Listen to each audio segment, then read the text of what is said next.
Hello my dear DSC aspirants, నేను మీ రాజీ.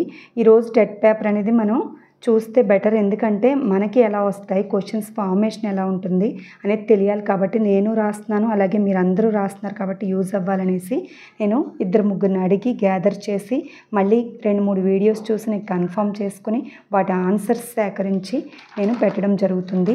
ఎక్కడి నుంచి ఏమేమి ఇచ్చాడు అనేది మొత్తం చెప్తాను. ఒక్కసారి ఒక 5 minutes చూడండి. అంటే మనకు తెలియాలి ఎక్కడి నుంచి ఇస్తున్నాడో, మనం ఎక్కడి నుంచి చదవాలో, అసలు క్లిష్టంగా ఇస్తున్నాడో ఎలా ఇస్తున్నాడో మనకు తెలియాలి. టెట్ పేపర్ మార్నింగ్ షిఫ్ట్ ఇది. సైకాలజీ వచ్చి చాలా క్వశ్చన్స్ గ్యాదర్ చేశాను నేను. అదేంటంటే ఎరిక్సన్ గురించి మనం ఆల్రెడీ చెప్పుకున్నాం, మార్నింగే చెప్పాను, నేను అప్లోడ్ చేశాను. ఎరిక్సన్ పాఠశాల దశలో ఉండే క్లిష్ట పరిస్థితి ఏంటి, అది శ్రమించడం కదా. ఆన్సర్ శ్రమించడం, ఇది ఒకటి ఇచ్చాడు. క్రింది వానిలో ప్రవర్తనవాదాన్ని ప్రవేశపెట్టిందని అడిగాడని ఒకరు చెప్పారు. ప్రవర్తనవాదం గుర్తించండి అని ఒకరు చెప్పారు. కానీ మొత్తానికి ప్రవర్తనవాదం గురించి ఇస్తున్నాడు, అది వాట్సన్ ఆన్సర్. నెక్స్ట్ ఎన్సిఎఫ్ 2005 యొక్క లక్ష్యం ఏంటంటే జ్ఞాన నిర్మాణం ఆన్సర్. ఎన్సిఎఫ్ గురించి ఒకటి, ఎన్ఈపి గురించి ఒకటి ఇచ్చారు, చూసుకోండి. అంటే వదలొద్దు, ఈ టాపిక్స్ వదలకూడదని మనకు అర్థమవుద్ది. ఎన్ఈపి 2020 యొక్క విద్యా విధానం మోస్ట్ ఇంపార్టెంట్. ఎన్ఈపి 2020 చూసుకోవాలి. విద్యా విధానం మనకు అందరికీ తెలిసింది 5+3+3+4. మొదటి రోజు ఇదే బెనిఫిట్ అండి, కొంచెం ఈజీగా వస్తాయి బిట్స్ పైనవి, ఆ టాపిక్ నుంచి పై వస్తాయి. అత్యంత హానికరమైన కంప్యూటర్ వైరస్ ఏదంటే మైడూమ్. సిడి అనగా కాంపాక్ట్ డిస్క్, ఇది ఈజీ. ఈసీసిఈ ఫుల్ ఫామ్, ఇది కొంచెం టఫ్. అంటే early childhood care education full form, abbreviation ఒకటి ఇచ్చాడు. అంటే ఎబ్రివేషన్స్ ఇస్తున్నాడు మనకి. తర్వాత ఐసీటీ నుంచి మనకి ఎక్కువే ఇచ్చాడు, 3 questions ఇచ్చాడు. ఐసీటీ అస్సలు వదలొద్దు. సైకాలజీలో కొత్తగా చేర్చిన పార్ట్ ఐసీటీ, ఎన్సిఎఫ్, ఎన్సిపి అస్సలు వదలొద్దు. ప్రయోగాలు చేయడం ద్వారా గుర్తించుకునే స్మృతి ఏంటి అంటే స్మృతి గురించి అడిగాడు. క్రియాత్మక స్మృతి, ఎక్స్పెరిమెంట్స్ ద్వారా. మానసిక చలనాత్మక రంగాలు అసలే వదలొద్దు. ఓకే, భావనాత్మక రంగం, మానసిక చలనాత్మక రంగం, జ్ఞాన రంగం 3 చదవండి. మానసిక చలనాత్మక రంగానికి చెందింది ఏంటంటే అనుకరణ, హస్తలాగం అవన్నీ ఉంటాయి కదా, అక్కడ ఆన్సర్ని బట్టి పెట్టాలి. మిగతా వేరే ఇచ్చి ఇక్కడ అనుకరణ ఇచ్చాడట, ఆన్సర్ అనుకరణ. అంతర్జాతీయ బాలల హక్కుల దినోత్సవం ఎప్పుడండి అంటే November 20 ఆన్సర్. నిర్మాణాత్మక మూల్యాంకనంలోని సోపానాలు ఏంటని అడిగాడట, ఎన్నని అడిగాడో మరి అది ఒకసారి చూసుకోండి. తర్వాత మూల్యాంకనం గురించి. నెక్స్ట్ ఆర్టీఈ యాక్ట్ గురించి అడిగాడు. ఆర్టీఈ కూడా చాలా ఇంపార్టెంట్. ఆర్టీఈ 2009లో గల సెక్షన్స్ 38 సెక్షన్స్ పైన అడిగేశాడు, ఆర్టికల్స్ అడగలేదు అందులోవి. నెక్స్ట్ భగ్న ప్రేమికుడు కవిగా మారడం, రక్షక తంత్రాలు. అంటే ఒకటి నెరవేరకపోతే ఇంకో రకంగా మారడం, దాన్ని మనం పరిహారం అంటాం. ఓకే, రక్షక తంత్రాలు చాలా ఇంపార్టెంట్. రేపు నేను రక్షక తంత్రాల గురించి అప్లోడ్ చేస్తాను. ఆల్రెడీ ఒక చిన్న వీడియో కూడా చేశాను, చూడండి. ఇదంతా సైకాలజీ అండి. ఎవరైనా మీకు అంటే రాసిన వాళ్ళకి యూజ్, ఆన్సర్లు చూసుకుంటారు. రాయని వాళ్ళు ఎక్కడి నుంచి వస్తున్నాయో టాపిక్స్ అర్థమవుద్ది. ఆ టాపిక్స్ నుంచి బాగా చదవండి రేపటి నుంచి రాసేవాళ్ళు. తెలుగు నుంచి అయితే ప్రియమైన నాన్నకు ఎక్కడి నుంచి గ్రహించబడింది, తెలుగు పారిజాతాల నుంచి గ్రహించారు. నెక్స్ట్ కవి పరిచయాలు ఎంత ఇంపార్టెంటో చూడండి. నేను అప్లోడ్ చేశాను కదా, 6th to 10th దాకా అప్లోడ్ చేశాను, కోడింగ్తో మరీ అప్లోడ్ చేశాను. ఎందుకో మీకు అర్థమవుద్ది, చూడండి. ఆధునిక ఆంధ్ర రచన ఏది అంటే గురజాడ. అంటే ఇది ఎస్జిటి పేపర్ కాబట్టి 8th వరకు ఇస్తాడు, అది అసిస్టెంట్ వాళ్ళు అయితే 10th దాకా చదవాలి. ఆధునికాంధ్ర రచన అనేది గురజాడ. నీలకంఠం కథలు తజ్జావుల శివశంకర శాస్త్రి గారు రాశారు. అంటే రచనల నుంచి ఎన్ని ఇస్తున్నాడో చూడండి. శ్రీకృష్ణదేవరాయల సభామండపం అనేది దానికి పేరేంటంటే భువన విజయం, వినోదానికి సంబంధించిందనమాట. ఏ స్టడీ ఆఫ్ తెలుగు సిమాంటిక్స్ ఎవరు రాశారండి అంటే బుక్స్ గురించి 2 books అడిగాడు. తెలుగులో 2 books, అంటే మెథడాలజీ నుంచి అయ్యి ఉండొచ్చు. ఇది తెలుగు మెథడాలజీ ఎస్జిటి వాళ్ళకు ఉంటుంది, అసిస్టెంట్ వాళ్ళకు ఉండదు. A study of Telugu semantics G N Reddy గారు రాశారు. Poetry is the metrical composition, ఇది జాన్సన్ రాశారు, చూసుకోండి. బెల్లం కొట్టిన రాయి ఏ జాతీయానికి చెందింది, ఇది కొంచెం టఫ్, గుదపాల న్యాయానికి చెందింది.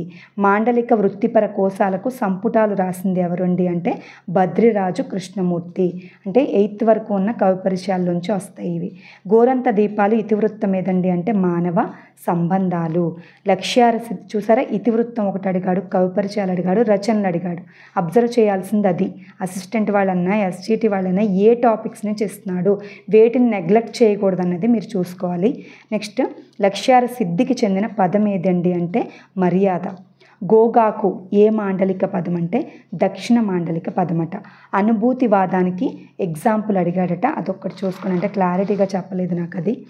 ప్రాక్తనం మీనింగ్ నాకు ఇది దొరకలేదు. ప్రాక్తనం మీనింగ్ సెర్చ్ చేశాను కానీ దొరకలే.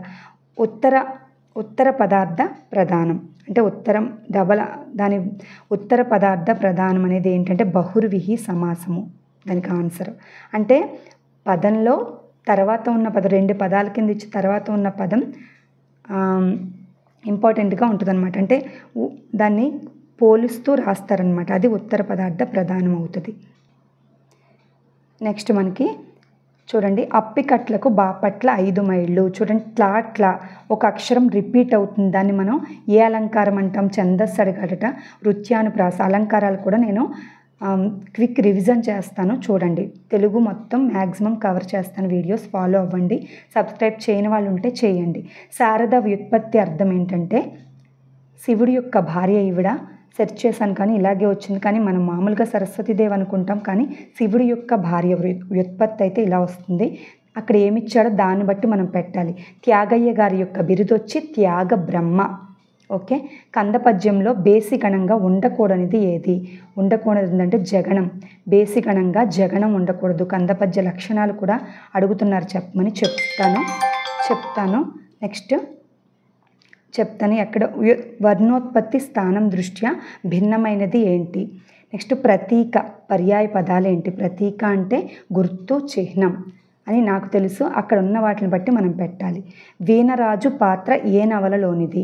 వీణరాజు పాత్ర అనేది ఏ నవలలోనిది? ఇది ఒక్కటి నాకు దొరకలేదు. అంటే ఎస్జిటి బుక్స్ నా దగ్గర లేవు, దానివల్ల అదొకటి దొరకలేదు. విశ్వనాథుడు అనేది విశ్వేశ్వర కావ్యం గురించి దేనిలోకి చెప్పాడు? విశ్వనాథుడు రాసిన విశ్వేశ్వర కావ్యంలోని కావ్య ప్రవేశికలో చెప్పాడు. విశ్వేశ్వర కావ్యం గురించి దేనిలో అంటే కావ్య ప్రవేశికలో చెప్పాడు. ఇదంతా తెలుగు అండి. తెలుగు సైకాలజీ మ్యాక్సిమం చెప్పారు. మిగతా ఇంగ్లీషు మ్యాథ్స్ అనేవి సరిగ్గా చెప్పలేరు కదా. ఇంగ్లీష్ ఏంటంటే లెటర్ రైటింగ్ మనం చెప్పుకున్నాం చూడండి. అదృష్టం ఏంటంటే లెటర్ రైటింగ్ నుంచి కంపల్సరీ ఇస్తున్నాడు. టెన్సెస్ నుంచి 2-3 బిట్స్ ఇచ్చాడట. వాయిస్ నుంచి ఒకటి, డైరెక్ట్ అండ్ డైరెక్ట్ స్పీచ్ నుంచి ఒకటి. నెక్స్ట్ ఆర్టికల్స్, చాలా ఈజీ టాపిక్స్ ఇవి. ఆర్టికల్స్ నుంచి 2 వచ్చాయట. నెక్స్ట్ మీనింగ్స్ అంటే మన గ్లాసరీ చెప్పుకున్నాం కదా, 6th to 10th దాకా చెప్పుకున్నాం. గ్లాసరీ చూడండి, దాంట్లో మీనింగ్స్ పెట్టగలుగుతాం. సినోనియమ్స్, యాంటోనియమ్స్ కూడా ఎలిమినేషన్ చేయగలుగుతాం, ఐడెంటిఫై చేయగలుగుతాం. కాబట్టి గ్లాసరీ కంపల్సరీ చదవాలి. ఎస్జిటి వాళ్ళైనా అసిస్టెంట్ వాళ్ళైనా సరే ఒకే ప్రాసెస్. వాళ్ళు కొంచెం తక్కువ స్టాండర్డ్లో చదువుతారు, మనం హై స్టాండర్డ్లో డెప్త్గా చదవాల్సి ఉంటుంది అంతే. నెక్స్ట్ మ్యాథ్స్ వచ్చి లాభ నష్టాలు ఎప్పుడు అడుగుతున్నాడు అంటే ఇంత ధరకు వస్తువు కొన్నాము, అది ఇంత ధరకు అమ్మారు, అతను లాభమా నష్టమా, లేదా లాభ శాతం ఎంత, నష్ట శాతం ఎంత, పర్సంటేజ్లు కూడా అడుగుతున్నాడు. ఓకే. నెక్స్ట్ సింప్లిఫికేషన్, సూక్ష్మీకరించండి. బై సంథింగ్ x/y సంథింగ్ ఇస్తున్నాడు, అలా ఇచ్చి కొన్ని ఇచ్చి వాటిని సూక్ష్మీకరించండి అని ఇస్తున్నాడు. సింప్లిఫికేషన్ అదొకటి ఇచ్చాడట. జ్యామితీయ ఆకారాలు. ఓకే. ఏంటది అంటే చతురస్రం, రెక్టాంగిల్, త్రిభుజం, వాటి గురించి జ్యామితీయ ఆకారాల గురించి ఇచ్చాడు. రేఖాగణితం ఒకటి.